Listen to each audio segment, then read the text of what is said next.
मैं प्रकाश रंजन आज आप लोग के सामने सीटेट के बारे में बताने आया हूँ। पिछले दिनों में आप लोगों ने पढ़ा भी होगा, देखा भी होगा, सुना भी होगा, लोगों से, दोस्तों से, पेपर में पढ़ा है होगा कि सीटेट का 16वां संस्करण आ गया है। अब इमेजिन कर लीजिए आप कि जो एग्ज़ाम जून में होना चाहिए था वो एग्ज़ाम आपको दिसंबर में हो रहा है। मतलब आप इसी से अंदाज़ा लगा सकते हैं कि सरकार की मंशा क्या होगी, कि सरकार आखिर चाहता क्या है, कि इस एग्ज़ाम हो या ना हो। इसके पीछे बहुत सारे कारण हो सकते हैं, ये आप भी समझ सकते हैं और जान भी सकते हैं कि आखिर ऐसा क्यों कर रही है। क्योंकि शिक्षकों की भारी कमी है, वो चाहते हैं कि शिक्षक अच्छे शिक्षक आवे। तो ये इस कारण से वो बहुत चीज़ों को बदलाव करके वो लाने की कोशिश कर रहे हैं कि सीटेट में एग्ज़ाम में धांधली भी हो जाती थी, जिस कारण नए नए तरीके से बदलाव किया जा रहा है और ऑनलाइन परीक्षा किया जा रहा है। तो आपने 16वें संस्करण देखा है कि पिछले दिनों में ही 16वें संस्करण सीटेट का 16वां संस्करण, मतलब 16वां संस्करण कहने का अर्थ है कि 16वां साल ये सीटेट का है, कि 16वां साल आया है सीटेट का। जो इस बार उन्होंने थोड़ा पैटर्न चेंज किया है। पैटर्न क्या बदलाव किया है मैं वो आपको बाद में बात करूँगा। पहले बताता हूँ कि एग्ज़ाम का तरीका क्या है, एग्ज़ाम कैसे क्या होगा क्या है। तो 20 तारीख से फॉर्म भराना स्टार्ट होगा, 20 जुलाई से लेकर 20 अगस्त तक। उसके बाद उसी के बाद कुछ दिन में नाम चेंज करना होगा, आपको अपना सेंटर चेंज करना चाहते हो। फिर इसका एग्ज़ाम 15 नवंबर से लेके 15 दिसंबर तक और 31 दिसंबर से 15 जनवरी तक आपका रिजल्ट आ जाएगा। ये लगभग यही होता आया है कि पिछले 2-3 सालों में एग्ज़ाम के एक मंथ के अंदर में रिजल्ट आ जाता है नॉर्मली, ये देखा गया है। तो आप लोग इस चीज़ पे ध्यान दें कि फॉर्म कब से भरा जाएगा, 20 जुलाई से लेके 19 अगस्त तक। और 19 अगस्त के बाद आपके उसमें फ़ोटो चेंज करना हो या एड्रेस चेंज करना हो या आपको सेंटर चेंज करना हो, वो चीज़ आएंगे। फिर 15 नवंबर से लेके 15 दिसंबर तक ऑनलाइन परीक्षा होगा और सेंटर्स में दिया होगा, जो आप जहाँ 4 सेंटर या 3 सेंटर या 4 सेंटर चूज करेंगे, उनमें से जो उनमें पहला सेंटर होगा वो आपके नियरेस्ट नज़दीक कर दिया जाएगा। ठीक है, ये आप भी समझ जानते हैं। सीटेट 2 तरह के पेपर लेता है, पेपर 1 और पेपर 2। पेपर 1 to 5 जो जिसको हम लोग प्राइमरी टीचर्स के लिए कहते हैं, 6 to 8 जिसको हम लोग मिडिल स्कूल टीचर के लिए कहते हैं। ठीक है, 9 to 12 के लिए सीटेट का होना जरूरी नहीं है। सीटेट आपके का क्लियर नहीं भी है तो आपको जरूरी नहीं है क्योंकि भारत सरकार या केंद्रीय सरकार कभी भी 9 to 12 के लिए कभी भी कोई भी सीटेट एग्ज़ाम नहीं लेती है। कोई भी आपको दिग्भ्रमित करने की कोशिश करे तो आप सीधा बताएं कि सीटेट 9 to 12 के लिए नहीं होता है। सीटेट पेपर 1 और पेपर 2 ही होता है, जो 1 to 5 और 6 to 8 के लिए होता है। बात सही है। 1 to 5 में जो कहते हैं, जो वही लोग भर सकते हैं जो 12th जिनका साइंस हो या आर्ट्स हो के साथ वो डीलेड कर रखे हो, वही पेपर 1 भर सकता है। बार बार बता रहा हूं मैं आपको, जिनका 12th साइंस हो या आर्ट्स हो और साथ में डीएलएड हो या बीएलएड हो या और स्टेट में जो भी इसको कहते हैं वो सभी हो, वही सीटेट का फॉर्म भर सकता है पेपर 1 का। पेपर 2 जिनका ग्रेजुएशन प्लस बीएड हो, वो पेपर 2 भर सकते हैं, साथ ही साथ वह पेपर 1 भी भर सकते हैं। ये क्लियर कर दे रहा हूं मैं आपको, जिनका डीएलएड, जिनका बीएड प्लस ग्रेजुएशन हो, अगर बीएड अपीयरिंग आपका है तो पेपर 2 ही भर सकते हैं। बीएड अगर पास है तो पेपर 1 और पेपर 2 दोनों भर सकते हैं। ठीक है, लेकिन जिनका 1 to 5 में है, मान लीजिए पेपर 1 ही है और जिनका 12 प्लस ग्रेजुएशन प्लस डीएलएड है, तो पेपर 1 और पेपर 2 दोनों भर सकता है। ये इसकी क्राइटेरिया है फॉर्म भरने की। जब फॉर्म भरिए उसमें लिखा होगा कि 1 2 3 4 5 6, उसमें लिखा हुआ है कौन कौन सी क्राइटेरिया दिया रखा है। मैं आपको नॉर्मल क्राइटेरिया बता दिया हूँ कि किसके लिए कितना ज़रूरी है, किसमें क्या भरना है और किसमें क्या नहीं भरना है। ठीक है, ये तो हो गए पेपर 1 और पेपर 2 की बात। पेपर 1 में कौन कौन से इसके पार्ट हैं, पेपर 2 में कौन कौन से इसके पार्ट हैं, बताता हूँ। पेपर 1 में 150 मार्क्स के एग्जाम होते हैं, जिसमें 150 मिनट का या 2.5 घंटा का एग्जाम होता है। इस बार आपको ऑनलाइन एग्जाम होगा, पहला बात। दूसरा बात, 30 नंबर का उसमें पेडागोजी आता है, 60 मार्क्स का जिनका मैथ और साइंस है, मैं बता रहा हूँ, जिनका मैथ है 12th में, साइंस जिनका साइंस है, जिनका पीसीएम है, उनको मैथ और साइंस होगा, या जिनका आर्ट्स है उसके लिए पर्यावरण विज्ञान होगा। बात क्लियर है, 60 मार्क्स का, ठीक है। 30 मार्क्स से पर्यावरण विज्ञान और 30 मार्क्स उसका पेडागोजी, ठीक है। यहाँ तक 30 मार्क्स का लैंग्वेज 1 और 30 मार्क्स का लैंग्वेज 2। लैंग्वेज 1 और लैंग्वेज 2 ये आप पर निर्भर करता है कि आप लैंग्वेज क्या चूज करते हो, चाहे आप हिंदी इंग्लिश लेते हो या इंग्लिश हिंदी लेते हो, हिंदी संस्कृत लेते हो, संस्कृत हिंदी लेते हो, संस्कृत इंग्लिश लेते हो, ये आपकी मर्जी है। वो 19 तरह के उसके लैंग्वेज है, 19 तरह के आप लैंग्वेज में जो चूज करना चाहो आप चूज कर सकते हो, ये आपकी मर्जी है, जो आपने पेपर 1 या जो आपने 12th में या 10th में पढ़ा है, ठीक है। नॉर्मली पेपर 1 में यही होता है, लोग क्या करते हैं, कमीशन आते हैं, हिंदी संस्कृत इसलिए ले लेते हैं क्योंकि उनको संस्कृत का क्वेश्चन थोड़ा ईजी आता है। ऐसी कोई बात नहीं है, दोनों का क्वेश्चन पेपर हार्ड ही आता है। अगर आप पढ़े होंगे सही से तो आपको इजी लगेगा, नहीं पढ़े होंगे तो आपको इजी नहीं लगेगा, ठीक है। मैं लैंग्वेज बताता हूँ। लैंग्वेज पेपर 1 जो इंग्लिश हो या हिंदी हो, चाहे कोई भी हो, उसमें क्या करते हैं वो लोग 15 मार्क्स का, याद रखिए 15 मार्क्स का ग्रामर, पैसेज, जिसको स्टोरी कह सकते, स्टोरी पे पैसेज और पोएम पैसेज, इसी में 15 मार्क्स में ये चीज़ आपको आते हैं, स्टोरी पैसेज, पोएम पैसेज और ग्रामर। और 15 मार्क्स का वो आपको उस लैंग्वेज का पेडागोजी पूछते हैं जो आप अपने डीएलएड में या बीएड में पढ़ा हो। पहला बात ये तो था पेपर 1 की बात, ठीक है। पेपर 2 में आप बात करते हैं। पेपर 2 में वो 6 to 8 के लिए होता है, उसमें भी सेम पैटर्न है, उसमें भी सेम पैटर्न है। 150 मार्क्स के आपके एग्ज़ाम आएंगे, 2.5 घंटे का एग्ज़ाम का होगा, ये आप भी जान रहे हैं, 2.5 घंटे का आपका एग्ज़ाम होगा। उस 2.5 घंटे एग्ज़ाम के में आपको 30 मार्क्स का पेडागोजी आएगा, 60 मार्क्स का जिनका ग्रेजुएशन में साइंस है और बीएड में साइंस का एक पेपर है, ध्यान से सुनिएगा, जिनका ग्रेजुएशन में साइंस है और बीएड में साइंस का एक पेपर है, तो उनका 6 to 8 सीटेट एग्ज़ाम में साइंस, मैथ और साइंस होगा, ठीक है। जिनका आर्ट्स है और बीएड में एक पेपर सोशल साइंस है, तो उनका 60 मार्क्स का सोशल साइंस आएगा, जिनको आप सामान्य ज्ञान अध्ययन, सामान्य अध्ययन कहते हैं, ये सामाजिक विज्ञान कहते हैं, ठीक है, वो आएगा। तो 30 मार्क्स का पेडागोजी, 60 मार्क्स का आपका मैथ, साइंस या सामाजिक विज्ञान होगा, जिसमें 30 मार्क्स किताब से, 30 मार्क्स पेडागोजी का, फिर 30 मार्क्स लैंग्वेज 1 जो आपने लैंग्वेज चूज 1 किया होगा, और 30 मार्क्स लैंग्वेज 2 जो जिसने अपने लैंग्वेज का विकल्प चुना होगा, ठीक है। अब आते हैं आपके पेडागोजी में कि आपके सामाजिक विज्ञान में कि इसमें आप कंफ्यूज करते हैं क्या किया जा रहा है। पिछले 2-3 साल से मैं मैंने क्वेश्चन को देखा है, वो क्या कर रहे हैं, किताब का क्वेश्चन कम करते जा रहे हैं। पहले क्या नियम था कि 15 मार्क्स हिस्ट्री से, 15 मार्क्स ज्योग्राफी से, 15 मार्क्स आपको सिविक्स से थे। अब क्या किया इन्होंने, 15 से 12 किया, 12 से 10 किया, 10 से 8 किया। अब तो ये कर दिया इन्होंने 7-7 मार्क्स का, ये पूछते हैं कि 7 मार्क्स हिस्ट्री से, 7 मार्क्स ज्योग्राफी से, 7 मार्क्स सिविक्स से, या जो साइंस वाले हैं 7 मार्क्स मैथ, 10 मार्क्स मैथ से और 10 मार्क्स साइंस से कर देते हैं, और बाकी 40 मार्क्स वो चल जाते हैं पेडागोजी में।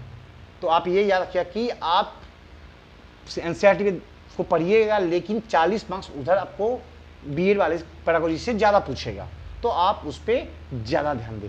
लैंग्वेज में मैंने आपको बताया कि 15 मार्क्स आपके वो किताब से पूछेंगे और 15 मार्क्स आपके उससे पूछेंगे। अभी कहोगे सर किताब की स्टोरी, नहीं, किताब की कोई स्टोरी से नहीं पूछा जाता है, वो आपको पैसेज, पोएम और ग्रामर 15 मार्क्स के देंगे, और 15 मार्क्स उस सब्जेक्ट के पेडागोजी से पूछा जाता है। ये है इंग्लिश के एनसीईआरटी से कोई क्वेश्चन नहीं, हिंदी के एनसीईआरटी से कोई क्वेश्चन नहीं आता है। हाँ, एक दो आपको वो नाम पूछ सकते हैं, कभी किताब के नाम पूछ सकते हैं, ये पूछेंगे, उसके अलावा किताब से कोई क्वेश्चन नहीं आता है। तो आप एनसीईआरटी सिर्फ सामाजिक विज्ञान का या साइंस का ही पढ़े, ठीक है, हिंदी अंग्रेजी का ना पढ़े। ये नियम इसका यही है। पहला बात, जो 1 to 5 वाले हैं उसके लिए पर्यावरण विज्ञान या साइंस आएगा। तो पर्यावरण विज्ञान के लिए एक पतली सी बुक आती है, या आपने जो पैडागोजी में पढ़ा होगा, या 1 to 5 का पर्यावरण विज्ञान जो आता है एनसीईआरटी का, वो आप उठा के पढ़ ले। उसके अलावा खुद से जो नोट्स बनाया हो वो पढ़े, तभी आपका सीटेट क्लियर हो सकता है, नहीं तो सीटेट क्लियर नहीं हो सकता है। आप किसी संस्थान में तैयारी करने जाओगे तो आपको वो चीज़ दिखाएंगे, कभी ये पढ़ लो, वो पढ़ लो, वो पढ़ लो, नहीं, आप खुद से बनाइए। कोई भी संस्थान आपको सिर्फ बता सकता है, पढ़ा सकता है, पढ़ना आपको ही होगा।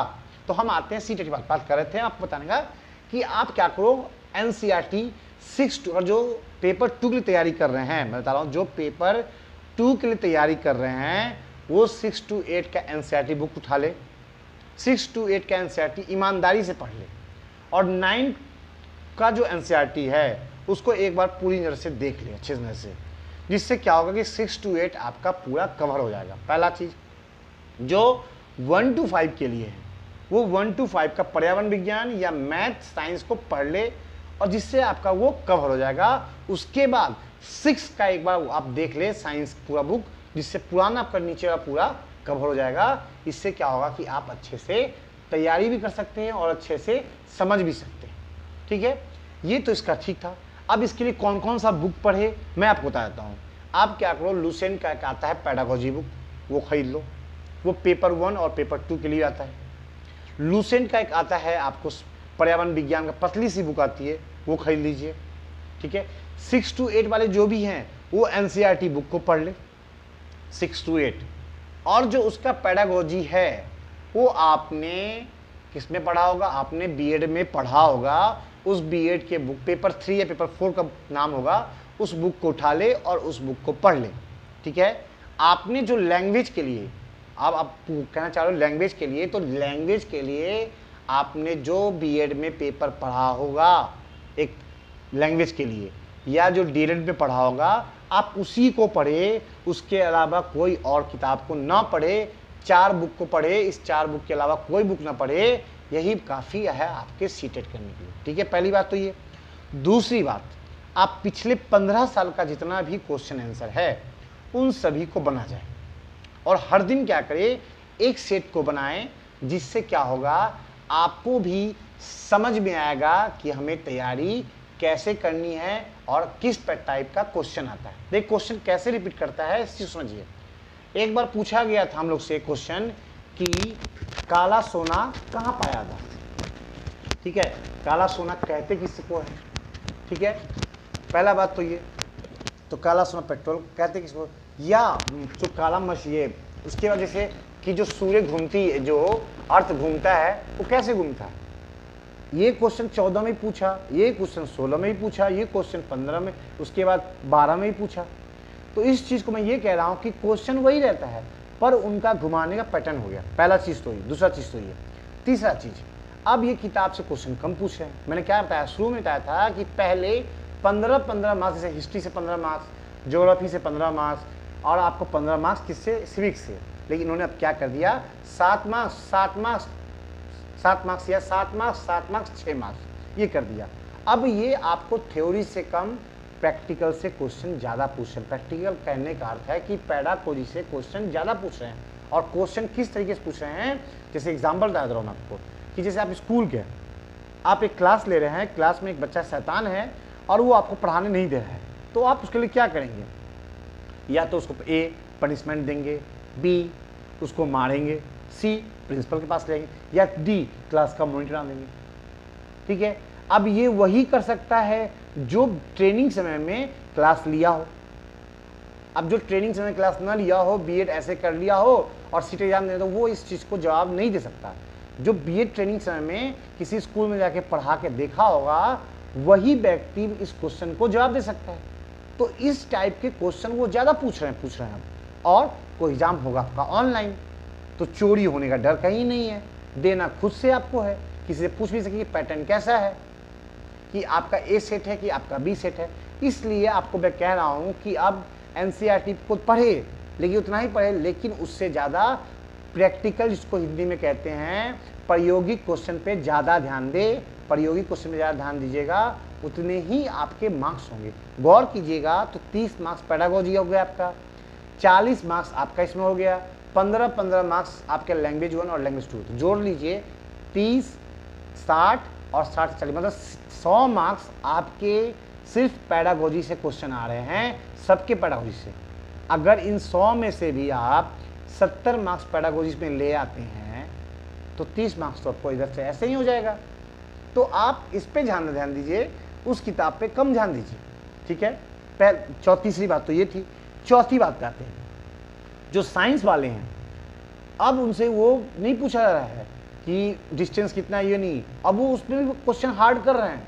अब उस पर ध्यान दीजिए आप कि क्वेश्चन कोशिश कीजिए, 9th का क्वेश्चन ही बनाइए, 9th क्लास का जो बुक है उसको ही बनाइए, क्योंकि अब वो क्वेश्चन उधर से ही ला रहे हैं। जहाँ पहले टेन थीटा क्वेश्चन, अब उसका भी क्वेश्चन पूछा जा रहा है। मैंने देखा है कि टेन थीटा कॉस थीटा उसका क्वेश्चन वो पूछ रहे हैं, उसके बारे में वो जानने की कोशिश कर रहे हैं। तो आप ध्यान से एनसीईआरटी बुक को बनाइए, एनसीईआरटी बुक के साइंस को पढ़ जाइए, उससे आपको क्लियर हो जाएगा, ठीक है। ये तो थी चौथी बात। पांचवी बात, एनसीएफ 2005 और 2020 को अच्छे से पढ़ लीजिए। मैं बार बार कह रहा हूँ, एनसीएफ 2005 और 2020 को अच्छे से पढ़ लीजिए, तभी आपका क्लियर हो पाएगा, क्योंकि एनसीएफ से 10 क्वेश्चन रहता है, ठीक है। एनसीएफ से 10 क्वेश्चन रहता है, चाहे वो किसी भी पेडागोजी में हो, 10 से 15 मार्क्स का क्वेश्चन वो देता ही है। इसलिए आप एनसीएफ 2005 को और एनसीएफ 2020 को अच्छे से पढ़ लीजिए, चाहे वो 1 to 5 वाले हो और चाहे वो 6 to 8 वाले हो। आप इस चीज़ को पढ़ लीजिए, इतना पढ़ लीजिएगा सर, आप लोग का कवर हो जाएगा, अच्छा हो जाएगा। तो मैं इतना ही बात बताया हूँ। पेपर फॉर्म आ चुका है, फॉर्म भरिए, पढ़ाई आज से ही लग जाइए। कोई आपको कहे कि ये पढ़ लो, 10 बुक नहीं, एक बुक को आधार बनाएं, कोर्स हर दिन क्या करें, प्रैक्टिस करें, वो भी लैपटॉप या सिस्टम पे, क्योंकि आपका अब एग्ज़ाम ऑनलाइन है। तो आपको एक्यूरेसी पे ध्यान देना है, उसके माउस पे ध्यान देना है, समय पे भी ध्यान देना है, क्वेश्चन भी गलत कम होना है, ठीक है। तो आप हर दिन क्या करें, एक एक सेट बनाएं, जिससे क्या होगा कि आपका जितना सेट बनाइएगा आपके दिमाग में उतना ही क्वेश्चन क्या होगा, रिवाइंड होगा। और देखिए, गौर कीजिएगा, आप देखोगे तो हर तीसरा साल वो क्वेश्चन क्या कर रहे हैं, रिपीट कर रहे हैं, चाहे वो पेडागोजी में हो चाहे वो उसके हो, ठीक है। अब आते हैं 30 मार्क्स जो शुरू की पेडागोजी है, उसमें क्या क्या पूछता है। उसमें नॉर्मली आप जिलेस्की पर उसमें पढ़ लो, कहते हैं लॉन्जाइन्स पढ़ लो, उसी में इस तरह के जो 5-6 हैं उनको जरूर पढ़ो, और उन्होंने क्या कहा, किसके बारे में क्या कहा, ये जरूर पूछते हैं वो। तो इन सब चीज़ों को ध्यान दीजिए, अच्छे से पढ़िए, लगिए। फिर मैं धीरे धीरे आप लोग को इसके बारे में बता जाऊँगा कि किस में कितना पढ़ना है, किस में क्या पढ़ना है, सिलेबस कैसा है क्या नहीं है। मैं कोशिश करूँगा बीच में 2-3 दिन के अंदर में फिर वीडियो जारी कर दूँ आप लोगों के लिए कि किस में कौन सब्जेक्ट में क्या क्या टॉपिक मेन है और क्या क्या उसके लिए कौन कौन सी उसके लिए बुक जरूरी है। इस चीज़ पे ध्यान दें, उसके अलावा और किसी चीज़ पे ध्यान न दें। आप कोई आपको ये दिग्भ्रमित करे तो ज़्यादा दिग्भ्रमित ना हो, आप अपने अनुसार चले। आपके मन में कोई सवाल हो तो आप नीचे हमारे उसमें लिख सकते हैं और हमसे पर्सनली पूछ भी सकते हैं। मैं उसका कोशिश करूँगा आप लोगों को सभी तरीके से जवाब दे सकूँ, ठीक है। तो फिर आज के बाद अगले वीडियो में मिलते हैं। आज के लिए नमस्कार।